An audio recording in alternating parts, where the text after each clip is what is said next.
Let's get ourselves connected. Gonna get yourself connected.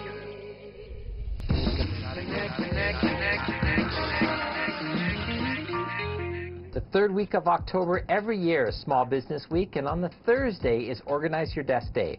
Here to talk to us today about tips for being organized is Krista Wagner. She's a productivity and organizational expert from Savvy Solutions. Hi there, how are you? Very good. So how do people be a success with organization? Well, let's just start by dressing your desk for success.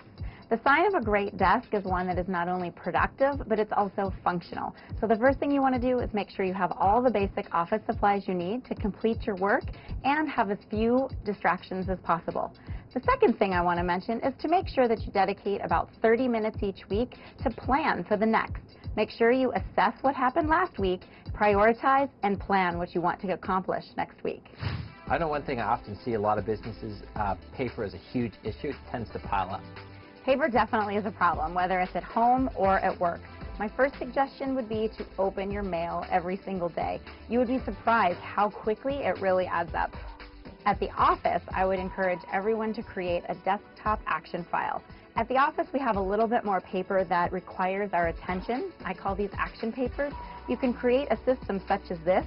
You can simply place the papers that are appropriate for that month into that corresponding month. You will always know where your paper is when you need it. It's a great system. Well, one thing that I rely on in my business is email, but I have a feeling I could probably use it better. Everyone could be using email better. My first tip for email is to send fewer emails so you receive fewer emails. I bet you didn't know, for every one email you send, you get 3 in return. Oh, no, I didn't know that. So the next time you go to send an email, ask yourself, does my busy recipient need this email to do their work? My second thing I would suggest regarding email is let go of email-itis. Do you know what that is? No. Email-itis, and I'm sure you know someone like this, is that person that is checking email in the morning, in the evening, in the middle of the night, going to the bathroom even, I've seen. So give yourself permission to only check email during business hours. Otherwise, it creates the never-ending workday. People often struggle with time. What do you say to those people who say they don't have enough time?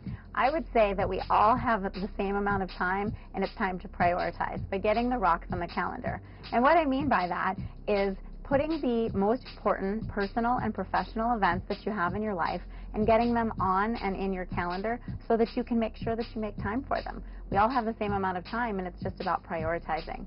The second thing that I would suggest is create a stop doing list. And this is pretty fun, AJ. Looking at your to-do list, completely eliminate anything that doesn't support your personal or your professional life.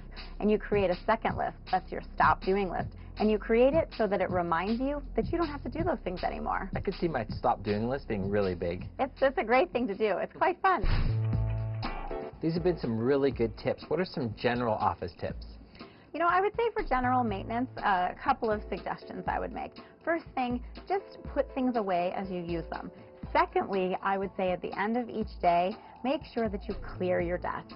The third thing I would suggest, and this is really important and not a lot of businesses do it, I would schedule an office-wide organizing day for your company. And what I mean by that is give all of your employees, from the interns to the owner, 5 hours of time to organize and declutter their office. I bet you didn't know that employees spend about an hour each day searching for misplaced information. No. That's a huge number affecting your productivity. So if everyone's given some time to organize and declutter their office, they will be much more productive, and that's really going to affect your overall business.